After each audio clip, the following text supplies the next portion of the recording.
আরে আমি পটলের বৃহৎ সেদিনই দেখা গেল ধার দিয়া কতগুলা পটল, আর আজকে আসা দেখেছি একটা পটলও নাই। ঘটনা কি রে? আজ যে কয়ে গেল আমি আমার পটলের ভিউ গুলা তুই না পড়া টড়া দে, মাস শেষে বেতন দেবো না। মুই কি আবার চুরি টুরি করে কি বিক্রি টিক্রি করে দিচ্ছে নাকি?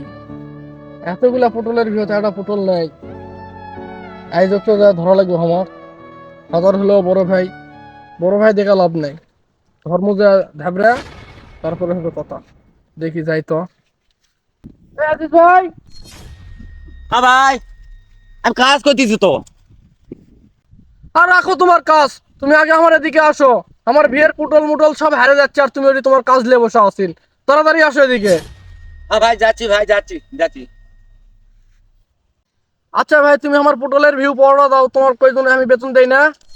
হয় ভাই, বেতন তো দেন, সেই বেতন তো আমার সংসার চলে না, খুব কষ্ট হয়।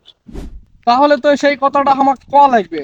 তোমার যেহেতু বেতনের সমস্যা, ওই কথাটা তো আমার কয়া লাগবে। আরে দিন যাচ্ছে, আমার পটলের ভিড়, পটল হারে হারে যাচ্ছে। এই পটল গুলা কি করেছিন তুমি, না কার কাছে বিক্রি করে দিচ্ছেন কোনটা? হ্যাঁ ভাই, এখন কিভাবে কি হয়েছে আমি তো জানি না। আমার তো পড়া দেবার হয়ে গেছে, আমি তো পড়াই দিচ্ছি ভাই, কিন্তু কি হয়েছে আমি সঠিক জানি না ভাই। আচ্ছা ঠিক আছে আজিজ ভাই, আপনি দেখে শুনে আমার পটলের ভিউ পড়া দেন। আপনার বেতনের বিষয়টা আমি দেখেছি, ভালো করে দেখাশোনা করেন। শালা এইবার বুঝেছি, পটল তুলে তুলে বিক্রি দিয়ে দেই, আমার বেতন বাড়াবে। এখন ঠিক আছে, শালা বুঝবে। শালা আমার বেতন বৃদ্ধি করে না কো, শালা আমার বেতনে চড়াই না কো। আর ওই পটল হারে গেছে ওই ওরই চিন্তাইলে ব্যস্ত, আর আমার বেতন নাই, খামো কি সেটা চিন্তা করো না কো। এবারটা ঠিক।